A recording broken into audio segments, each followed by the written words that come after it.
Hello नमस्कार दोस्तों, मेरा नाम है अंकुश चौरसिया। आपका इस वीडियो में बहुत बहुत स्वागत है। बताएंगे आपको कि अगले 24 से लेकर के अगले 10 डेज में आपके इलाके में वेदर पैरामीटर्स क्या रहने वाले हैं, कहां पर गतिविधियां बारिश की अच्छी होने वाली हैं, कहां पर चक्रवाती तूफान का सहाय रहने वाला है, कहां पर वेस्टर्न डिस्टर्बेंस का यानी कि पश्चिमी विक्षोभ का प्रभाव रहने वाला है। तो जैसा कि आपको पता ही होगा, जो पश्चिमी विक्षोभ था उसका असर खत्म हो चुका है, लगभग समाप्त हो चुका है। अब उसका प्रभाव देखने को कहीं पर भी देखने को उसका प्रभाव अब नहीं मिलने वाला। यानी कि हालांकि कुछ इलाके उत्तर में जरूर से कुछ ना कुछ वेदर देखने को मिल सकता है, वेदर एक्टिविटीज़ देखने को मिल सकता है, लेकिन कोई खास अब बदलाव इसमें देखने को नहीं मिल सकता है। यानी कि ज़्यादा कोई खास बदलाव इसमें देखने को इसमें अब नहीं मिलने वाला। तो देखिए, चलिए दिखाते हैं आपको किस तरह की गतिविधियाँ देखने को बारिश की मिलने वाली हैं, कहाँ पर किस तरह की जो गतिविधियाँ वर्षा की देखने को मिलने वाली हैं। तो आज 28 तारीख है और देख पाएंगे आप, ये बंगाल की खाड़ी हो या अरेबियन सी हो, यहाँ पर सिस्टम बन चुका है। एक सिस्टम यहाँ पर, एक सिस्टम यहाँ पर। यानी कि अब यहाँ पर दिखाई दे रहा है कि SMW दिखा रहा है कि यहाँ पर सिस्टम जो है बन चुका है।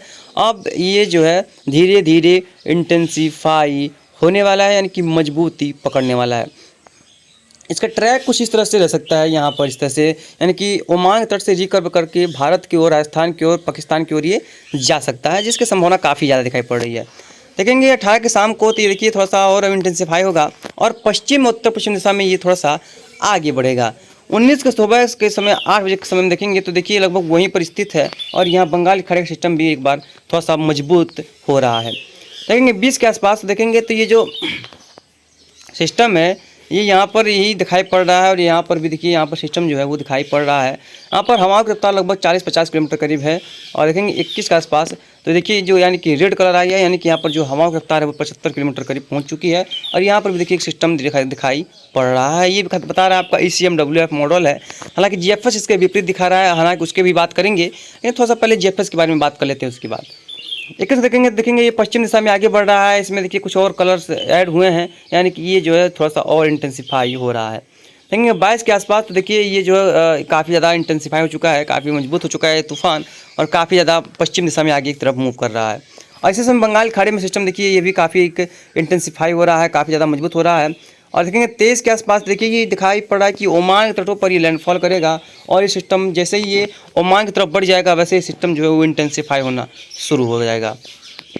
देखेंगे 23 के आसपास देखेंगे तो ये दिखा रहा है कि ओमान की तरफ से टकरा रहा है। हालांकि ये तूफान अभी यहाँ पर बना हुआ है और देखिए वो ओमान की तरफ 24 के आसपास ये ओमान पहुँच गया, लेकिन ये दक्षिणी उड़ीसा और उसके आसपास के क्षेत्रों पर ये लैंडफॉल कर रहा है। बंगाल की खाड़ी का सिस्टम देखिए इस तरह से और दिखाई पड़ रहा है, यानी कि ये जो है अंदर की तरफ यहाँ पर मूव कर रहा है। और उसके बाद कोस्ट के आसपास से ये दिखाई पड़ रहा है कि ये 27 के आसपास तक ये जो है ये कोस्ट के आसपास ही अपना अस्तित्व खो देने वाला है।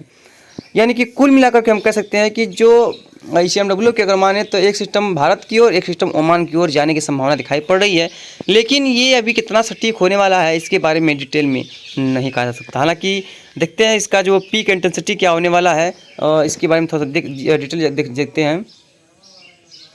तो लगभग 100 किलोमीटर प्रति घंटे की रफ्तार से यहाँ पर जो है हवाएं वो चलने की संभावना है।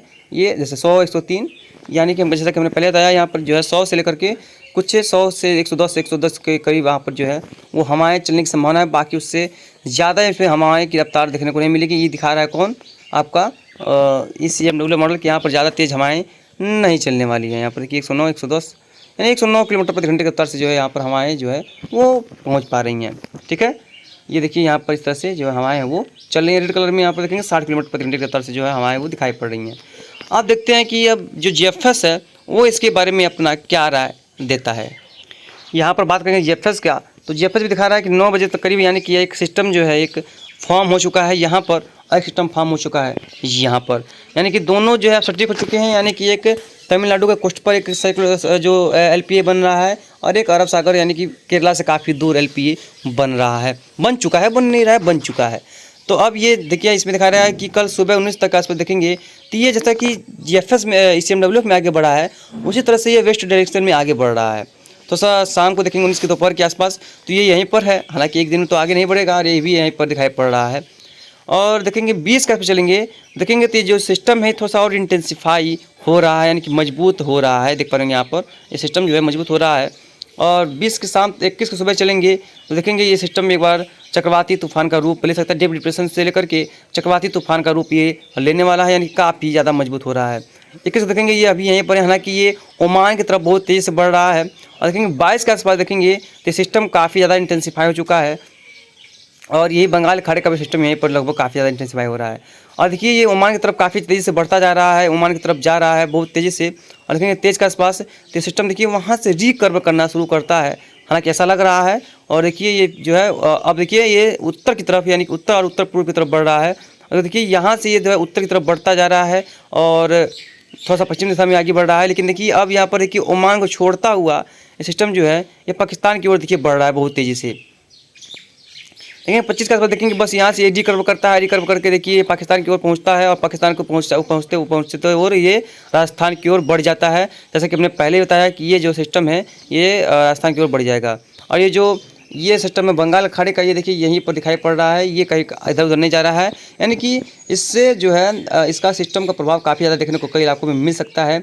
ये तूफान बन ही चुका है, यानी कि काफ़ी ज़्यादा इसमें जो है इंटेंसीफाई हो सकता है बारिश के लिहाज से।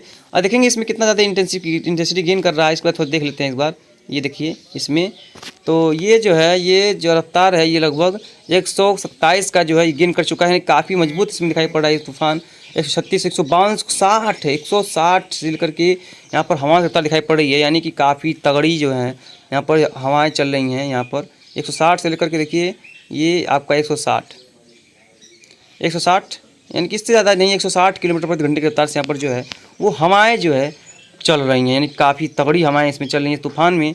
और देखेंगे ये यहाँ पर तो देखेंगे इस तरह से जो है ये यहाँ पर इस तरह से गतिविधियाँ देखने को मिल सकती हैं। काफ़ी ज़्यादा यहाँ पर जो है स्थिति जो है वो बुरी नज़र आ रही है। आगे बढ़ते हैं। ये देखिए ये जो है GFS का विंड गस्ट है, इसमें देखिए हवा का पता करते हैं तो कहाँ पर कितनी ज़्यादा जो है हवाएं तेज चल रही हैं।